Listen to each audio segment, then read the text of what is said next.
Have you ever really stopped to think about what makes a business work? I mean, beyond the cool products and the talented people, there's a story being written every single day. And the language that story is written in, well, that's accounting. So today, we're going to learn how to read it. You know, pretty much anyone can start a business. A bookstore, a food truck, a software company, whatever. The hard part isn't getting started. The real challenge is knowing what's actually going on. Are you making any money? Can you cover your bills next month? Are you actually growing, or are you just busy? How do you really know? Well, the answer to all of that is accounting. And no, it's not just about crunching numbers for tax season. Think of it more like a powerful information system. It's like a universal translator that takes all the messy, complicated day-to-day activities of a business and turns them into a clear, understandable story about its financial health. Okay, to really get this language, we need an example. So let's meet the corner bookstore. Now, the very first rule we have to learn in accounting is something called the business entity concept. It just means that for accounting purposes, the bookstore is its own person. It's totally separate from its owner. Its money is its money, not the owner's personal cash. And that right there is an absolutely crucial idea. Every language has a set of grammar rules, right? Well, for the language of business, this is rule number one, the accounting equation. It's the bedrock for everything else. It might look simple, but it's incredibly powerful.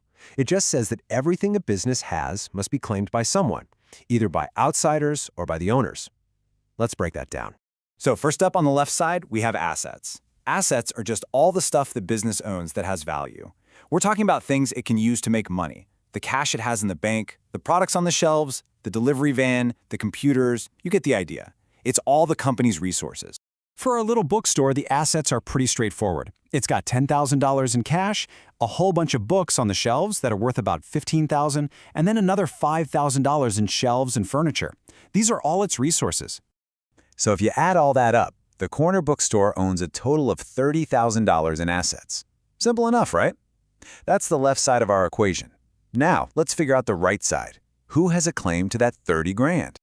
Okay, so the first type of claim on those assets is a liability. A liability is just a fancy word for a debt. It's what the business owes to other people or other companies. Think banks, suppliers, anyone who's loaned it money or given it stuff on credit. It's the outsider's claims. In our story, the corner bookstore got a $10,000 loan from the bank to help get started. That loan is a liability. The bank has a $10,000 claim on the bookstore's assets. So, what about the rest? The second type of claim is called stockholders' equity. If it were a giant public company, we'd call it that. For our little shop, you can just think of it as owner's equity. It's the owner's piece of the pie. It's what would be left over for them if the business sold off all its assets and paid off all its debts. It's their stake. And for our bookstore, the owner put in $20,000 of their own money to get the doors open. That's their investment. That's their claim on the assets. And check this out. This is the magic of it. The $30,000 in assets on the left side is perfectly balanced by the claims on the right side. $10,000 claimed by the bank and $20,000 claimed by the owner. See? It all adds up. Everything the business owns is accounted for. This equation must always balance. No exceptions. All right, so now that we have our fundamental equation, we can write the first chapter of our business's story.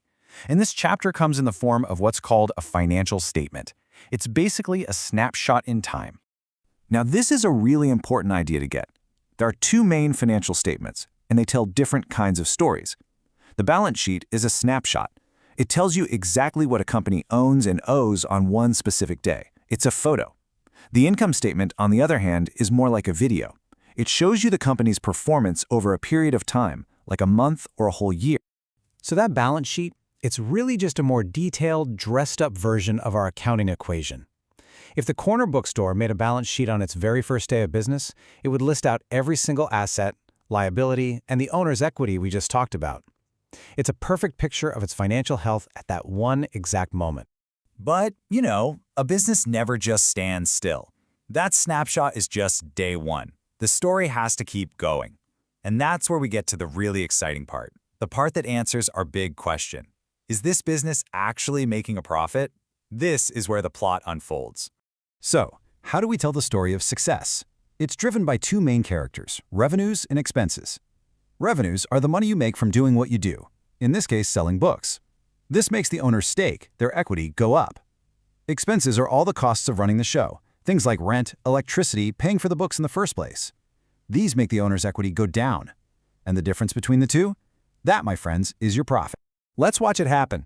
Imagine a customer walks in and buys a book for 20 bucks, paying with cash. What just happened in accounting terms? Well, the store's cash, which is an asset, went up by $20. Its inventory, another asset, went down by whatever the store paid for that book. And most importantly, the owner's equity went up because the store just earned revenue. A tiny bit of profit was just made. And just like that, the story is moving forward. Now, for this whole language to be useful, for us to be able to trust the stories these businesses are telling, there have to be rules, right? You can't just have every company making up its own definitions and grammar as it goes along. That would be chaos. Those rules are called Generally Accepted Accounting Principles, or GAAP for short. This is the official rulebook that everybody follows. GAAP makes sure that financial stories are told in a consistent, comparable way. Because of GAAP, an investor can look at the story of our little bookstore and fairly compare it to a giant bookstore chain, because they're both speaking the same financial language. But at the end of the day, it goes beyond any rulebook. The whole system is built on a foundation of ethics. The numbers are only as good as the people preparing them. And this quote says it all. An accountant's most valuable asset is an honest reputation. Without that honesty, the whole language just falls apart. So let's step back. We've learned the grammar with the accounting equation. We've met the main characters, assets, liabilities, and equity, and we've seen how the plot moves forward with revenues and expenses. Now, let's put the whole process together. This diagram here just lays it all out perfectly. Look at the flow. It all starts with some kind of economic event, like our bookstore selling a book. The accounting system then observes, records, and summarizes that event. That process creates useful information. That information gets into the hands of users, people like the owner or the bank. And what do they do with it? They make decisions. And those decisions lead to new events, and the whole cycle starts over again. It's the engine that drives a business. You see, every single business out there, from the tiny coffee shop on your corner to the biggest tech company in the world, is constantly telling a story. A story of its successes, its challenges, and its plans for the future. And it's all written down in the language of accounting. And the best part is, it's not some secret code. Now you know the language, now you can read the story.